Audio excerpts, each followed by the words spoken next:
convert their perfect client online. So since this is a conference and it is freezing in here, I want you guys to all stand up. We're gonna have a little bit of fun right now. We're gonna shake it out. Here, everyone, who's cold? Like, I'm so cold. So let's just warm it up a little bit. Shake it out, stretch. I know you guys have been sitting for 2 days.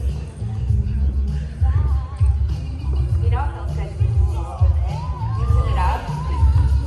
Okay, so we're gonna do a little bit of a little breath work.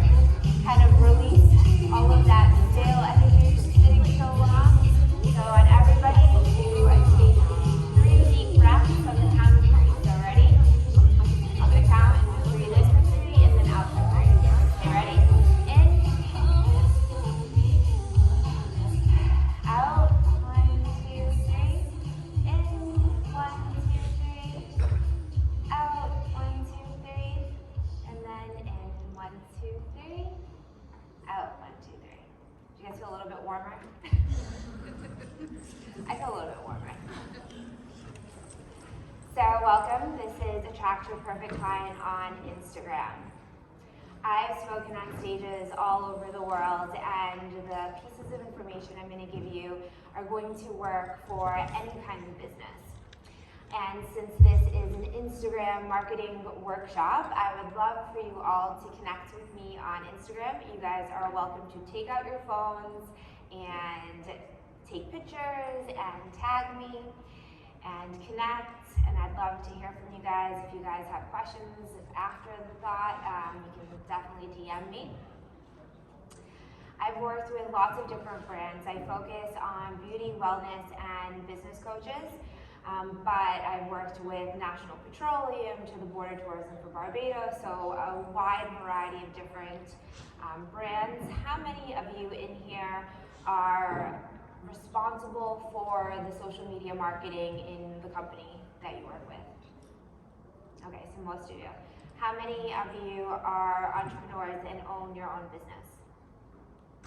Okay, a couple of you. So these principles can work from a startup to a large corporation.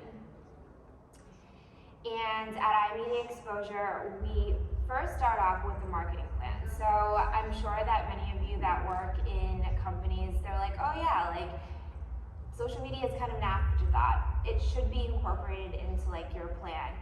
We also work with branding, so your Instagram should look like your brand and have people understand the vibe and the story and the style.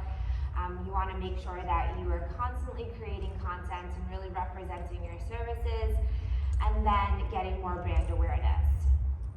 I'm going to use the word brand a lot, and I really like what Seth Godin says a brand is.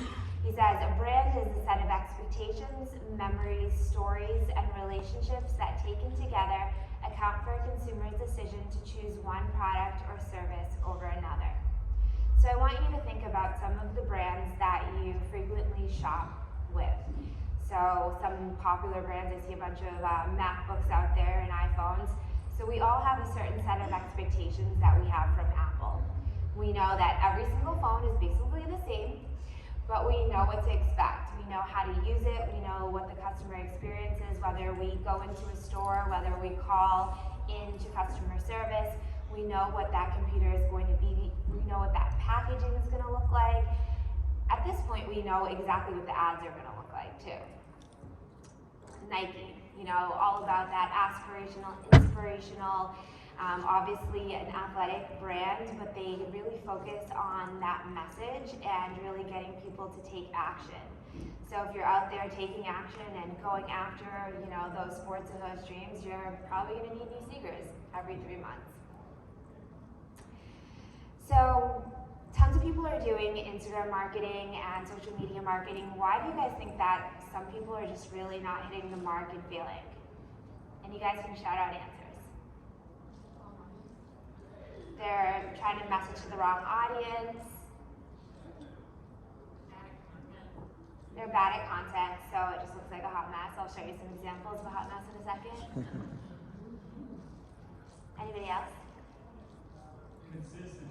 Consistency, so they like fall off for 2 weeks and then they're like, oh, here you guys, and nobody sees that post anymore because everyone's over it.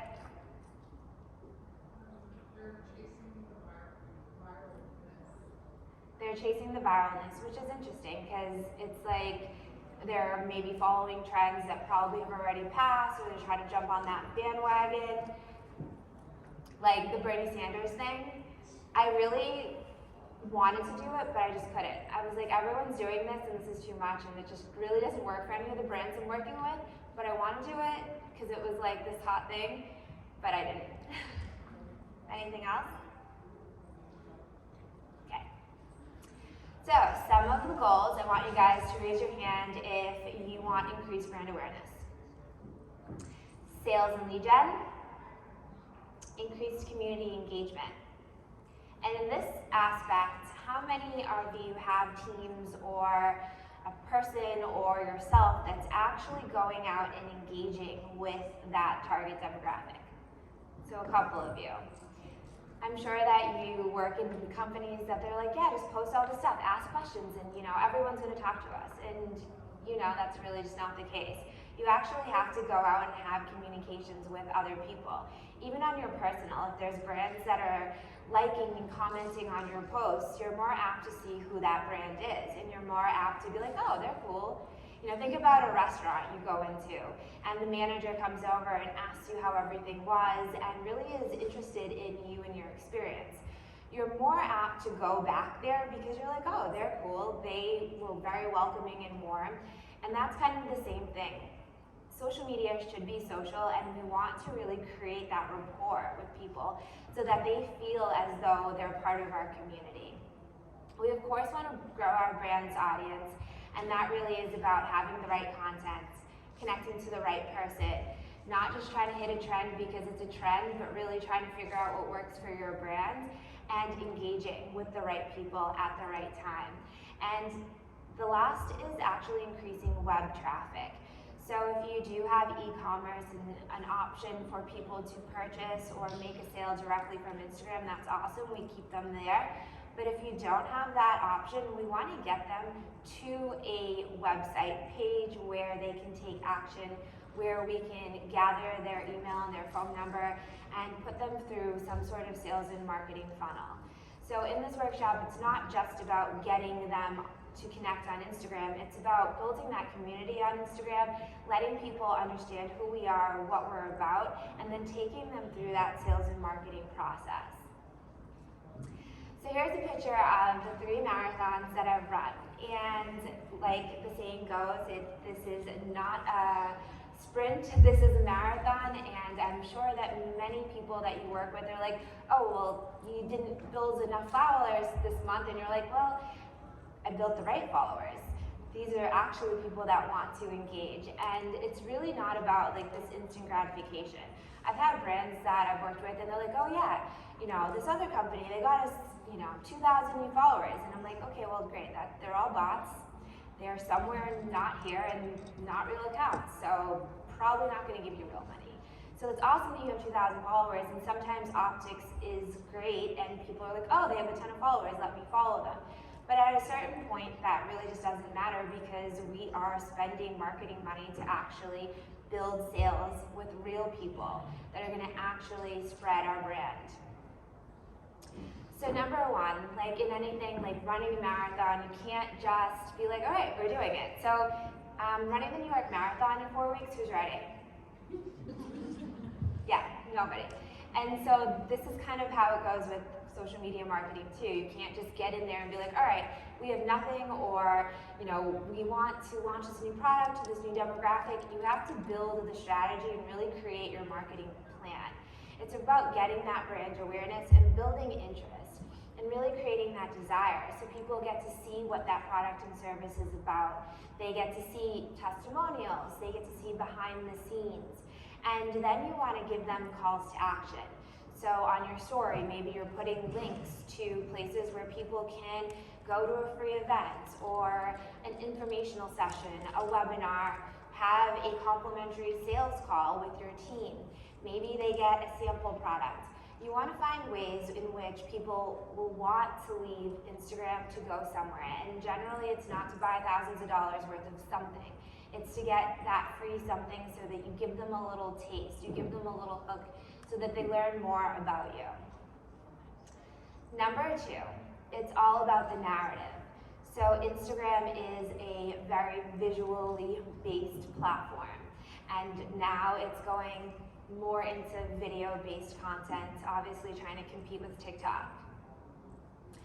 And it gives you a great opportunity to visually tell your brand story and talk about what your mission and your vision and your values are, and build that relationship. It is super easy for you to, if you're geolocated, it's super easy for you to go in and see people that have checked into cities or restaurants or shops in that area. And if you are trying to focus on a specific area, you can go and have conversations with those people. You can create ad campaigns that are geo-based, or maybe it's topic-based. Maybe you want specific job descriptions to see your ad campaign. So it's really about connecting and providing content that gives people a snapshot, so they go to your page and they're like, all right, cool, I understand and I get what you're about, and I see how you're gonna solve my problems. So even positioning some problems that you solve on there too. 94% of studies show that first impressions are design related. And of course we know, like, just by meeting somebody, we judge on first impressions. And so we go on to a website, we go onto a social media page, and we make a judgment if that is for us.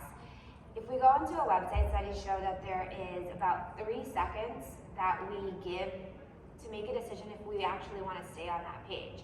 How many of you have gone to a website and you're like, this looks like a mess, or I don't really get it, or it's hard to do anything on the site, and you're gone within 3 seconds? Exactly. And so that's kind of the same thing with social media, whether it be us scrolling through a feed. If something's moving, it kind of slows us down a little bit because it's moving, and so video generally tends to have us be like, oh, this thing's moving, let my eyes focus to it for a second longer. If it's something that is beautiful or relates, or there's a quote that really, captures your attention, you'll stop for longer.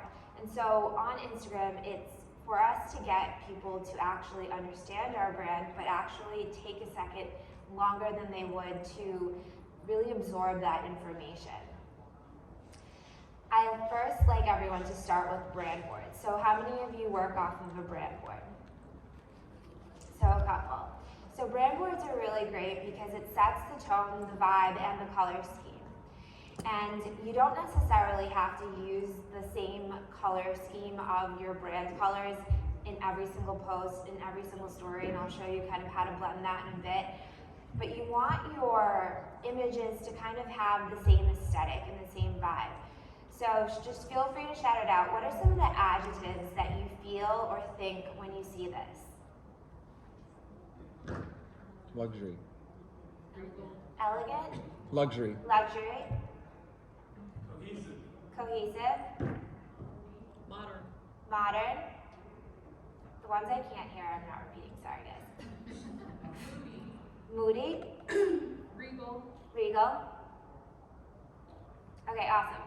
So essentially this is my brand board for my company, Media Exposure, and we want people to feel as though it is luxury and sophisticated and creative and fashion forward.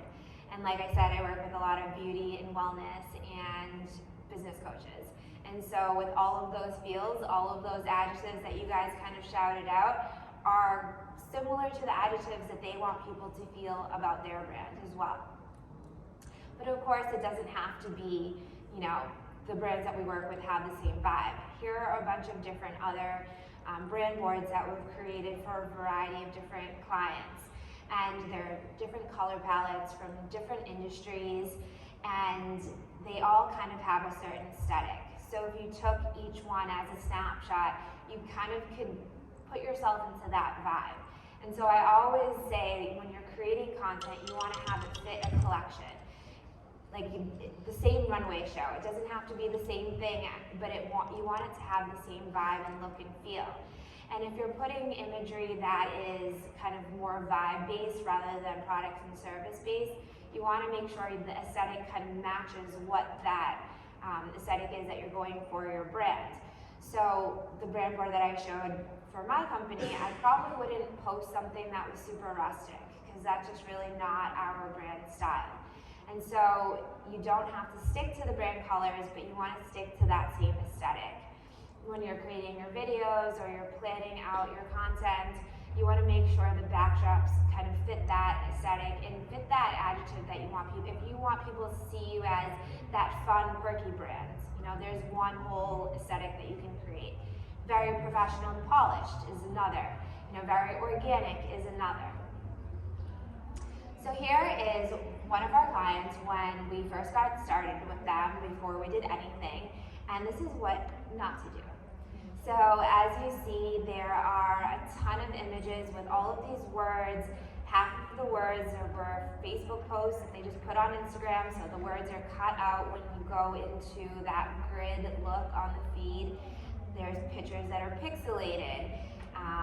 There's food that looks kind of not appealing because the photo quality just isn't great. So how many of you in here would, if I was like, hey, you want to go to lunch here? Yeah, nobody. Oh, you're going back? Okay, cool. At least you'll come with me. So we changed their feed to actually showcase what the food really looked like, what the vibe really looked like.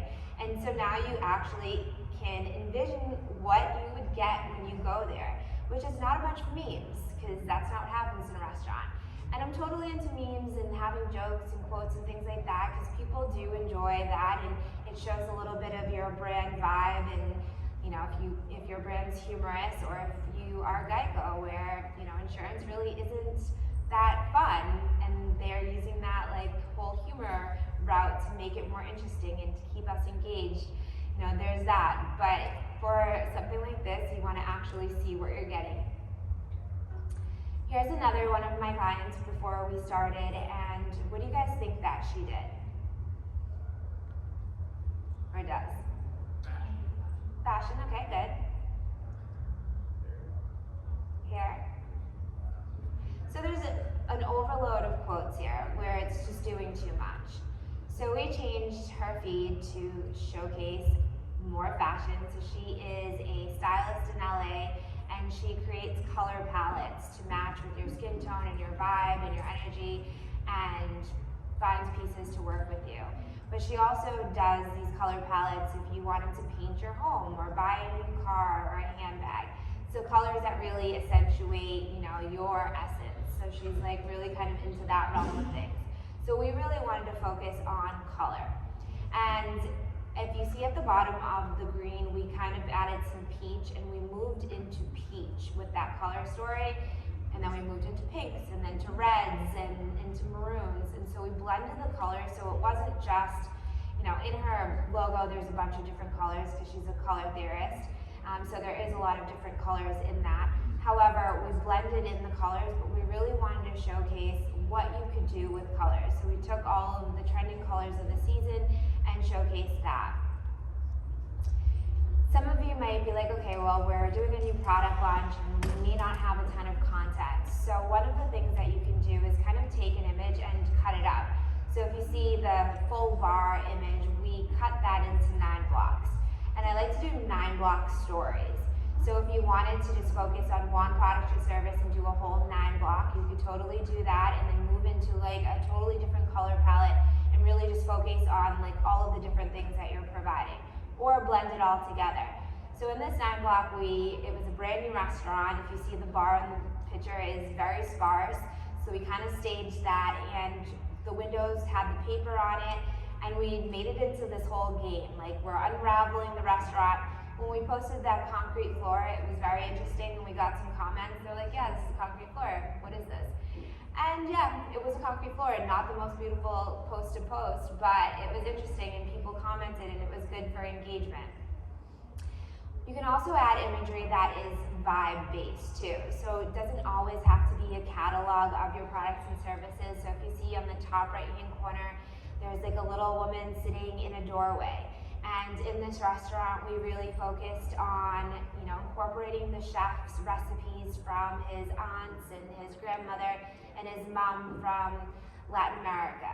And so we showcased that and added some of like the personal story. people love to connect on that like personal story level, and they like to know behind the scenes things. I don't know if you've seen like the making of. We all get mesmerized by watching the behind the scenes and how people interact and how things are made. Because generally as a consumer, we only see that outside, out-facing thing.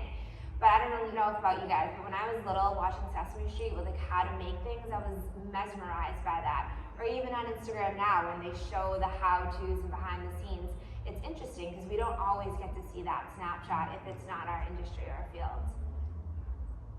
So here's another one of our clients, and it doesn't really look very terrible, but this is a luxury CBD brand. She sells luxury spas, and she has this French underlining to the labels. And so we created a mood board specifically for the season, and we really wanted to accentuate like this passion, and it's massage oils and scrubs and things like that for luxury spas. And we wanted, when we were reaching out to luxury spas, we would send them these press kits with product and invitations to special events. We really wanted them to feel like this was a luxury brand. And so if you see here, it kind of just looks whatever. But then you see here, it has more of that upscale. You see that woman that we're featuring.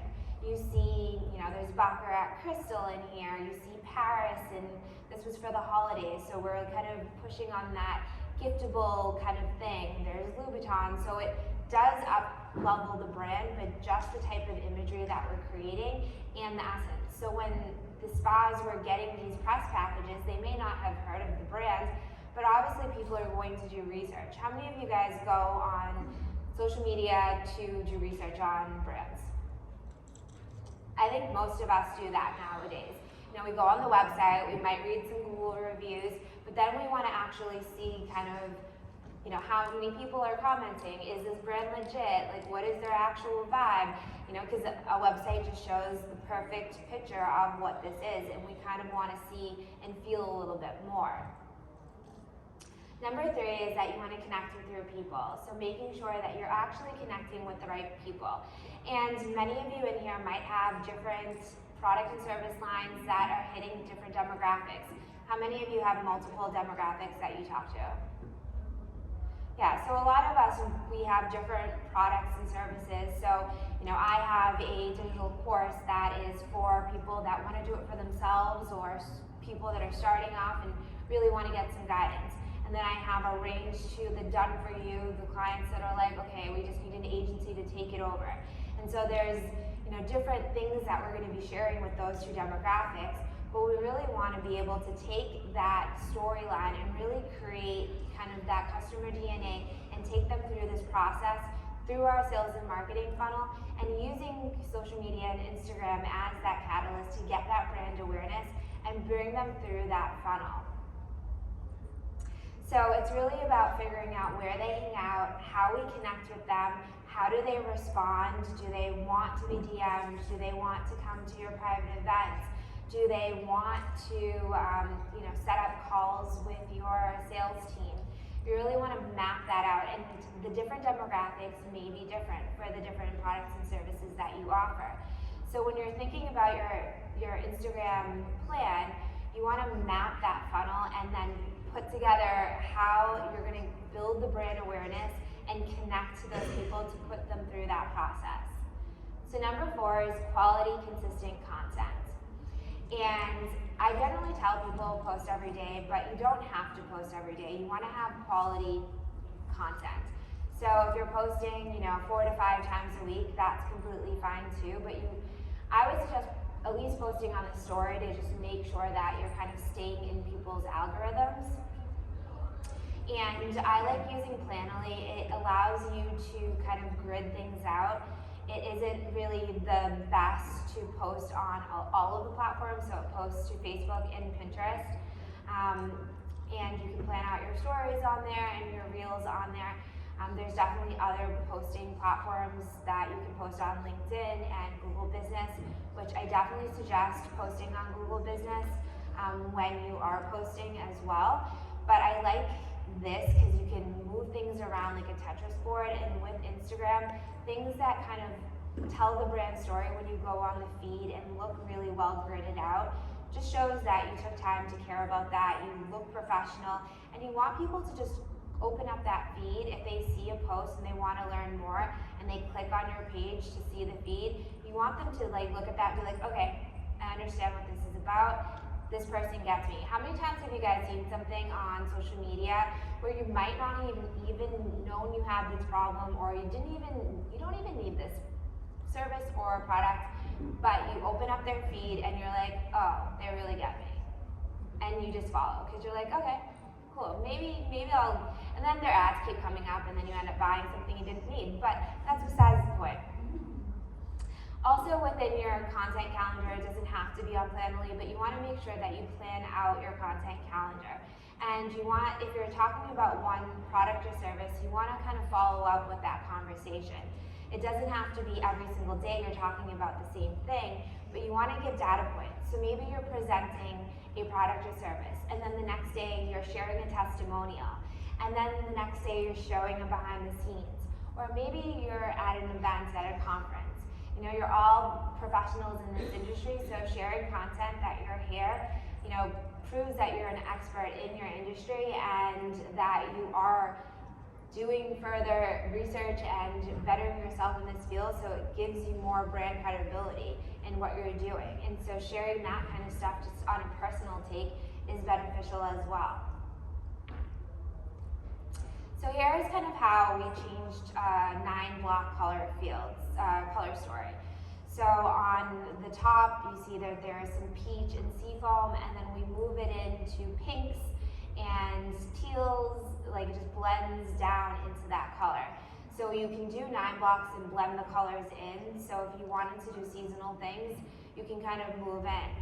I also, in different seasons, I'm from Boston, so you know we have very stark differences in the coloring of the sky, which unlike beautiful sunny Florida, you guys always have sunshine. But you know, changing those color feeds to kind of represent the different seasons and setting different tones. But then with all of the season changing, whether it's the kids going back to school, you know, there's different things that people are going to be needing. And even if you are working with business professionals, many of them have kids and many of them have a whole set of things that they may need support with. So maybe you're providing organizational tools, maybe you're a service-based marketing company and you know that you're focusing on this specific demographic, but they may need a little bit extra support because now they have to, you know, shuttle kids back and forth to school or make sure kids get homework done, and now they have a lot on their plate. So you want to think about what's going on in people's lives as well and providing them with resources that can support them within those changes of the season as well. So Reels definitely do way better. I'm sure many of you guys noticed that Reels get way more views and likes. Obviously, Instagram is trying to compete with TikTok, so that's a whole thing of why that algorithm hits those. And they're trying to encourage people to actually create more video content. So when you're doing that, you want to make sure you have clear messaging and telling your story, showcasing your brand services, creating that vibe. Using trending music is super important because, and then it's fairly limited on business accounts, which makes it a bit tricky. So if you are converting your Reels into TikToks as well, TikTok gives you, on business accounts, gives you way more music choices. So on Instagram, it's awesome if you can find trending songs, but a little bit more difficult for those business accounts. And so here's some videos. So that first restaurant that I showed you with that 9 block, they do a drag show brunch. So we created a ton of reels showing that whole vibe and focusing on, you know, people are having fun, we're showing the food and the drinks there. And then this is actually stock video that we used, and we threw up some tips. So this was a blog post created by our client, and we just used this stock imagery and put some tips on there, and that reel, you know, did very well even though it was a stock post. There's all these quirky holidays as well. So in my screen it said International Picnic Day, so this is for Halen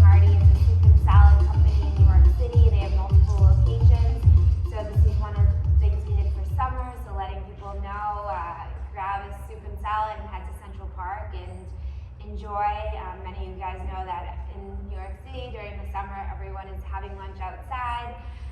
So we kind of wanted to like focus on that and use some quirky holiday to get some hashtag views.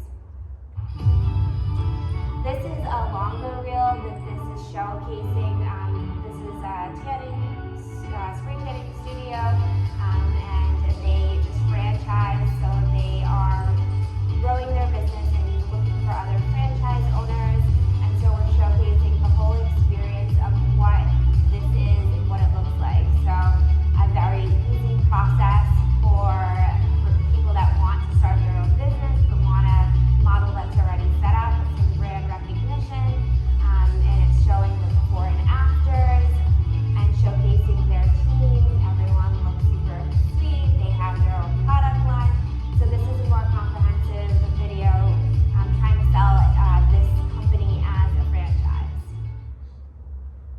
So influencer and partnerships are really important too on Instagram. So how many of you guys know Revolve Clothing? Basically most of the women here. So Revolve is a women's clothing store online, and they partner with Camila Coelho, and she started off by being a YouTuber. She's Brazilian, so she talked about beauty and fashion, and she became really popular online, and then Revolve created a clothing line under her name. She carries no merchandise, no overhead charges, like fees. Basically, Revolve manages her whole line, and she promotes on her Instagram page, and Revolve pays for ads on her Instagram page. So one thing you guys can do is work with influencers and have the company actually pay for an ad through that page, because user-generated content does well, and when you're working with influencers and you're, as a company, sponsoring their post and using your ad spend on their account, it generally gives more brand credibility because it's a third party kind of representing your brand. She even segued into creating her own tanning supply line, and so she'll cross promote with her clothing line as well as her personal line. And she uses a lot of user-generated content. So she just had a baby, but this was her in the middle, and then the two on the other side was actually user-generated content. She has a hashtag on there encouraging people to use that content. So people are, creating a ton of content, trying to get on her page, buying her clothing line, tagging Revolve, and so it's kind of this cross promotion of all of these different brands leveraging her influencer celebrity status. But she's very specific. So when you are working with influencers, you don't have to work with the biggest celebrity, but you want to find people that are really specific to your target demographic and your niche. And it's almost even better to do that, because if you think about some of the larger celebrities, they're promoting so many things and they have their own stuff going on. So when you really focus on these niche influencers that have a very strong following, but in your specific area, you generally will get more feedback and more connections and more sales from that. So number 5 is that you want to have your sales and marketing funnel targeting these people, creating those flows. So using the social media ads and posts and engagement as that brand awareness piece. And you want to figure out for each one of your products and services how you build out this funnel, getting people to go to your website, sign up for freebie offers, going into your lower price point items, and then upselling them into your bigger price point items, and then also having them become brand advocates. So getting testimonials, getting reviews, and working with partnerships and affiliate commissions so that you have these people that are your loyal customers being brand advocates. So if you want this Instagram guide, there is a PDF that wraps up this whole presentation. You can click on there. I also run a free mastermind on Tuesdays at noon if you guys want to come and connect with other entrepreneurs and share and ask for questions and network. That's also on there, or if you want to set up a strategy call with me. And then at lunch, if anybody wants to come and ask me questions because I'm out of time, or I can take like one question now. Yeah. Talk about carousels, because that one of the first social media stuff, people were saying do not use carousel. I've seen some success in carousels, and I'm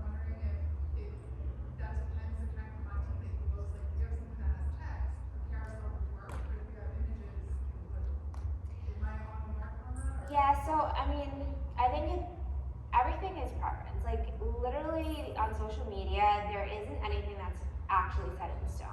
It's all you testing to see what works. I used to teach a college course for social media marketing, and every semester I had to change things around because everything's changing every semester. And so you have to see what works for your brand. If you created a carousel post and you had a really amazing like press party and it was like all of this cool stuff, I would probably like scroll and see. If it said scroll and see behind the scenes of our press party, I would probably scroll and see. If you were giving me tips and it was like number 1 and then scroll and it was like, I would probably read that. And if you put save on there and it was some great information that was going to be beneficial to me, I'd probably save that and keep that on in my saved folder. So it really just depends on what kind of content it is and how engaging it's going to be and what your calls to actions are. So if you tell people, like this post, save this post, share this post on your story, tag us. People like following directions. It's kind of we're programmed to play Simon Says. And so those will help with your engagement as well.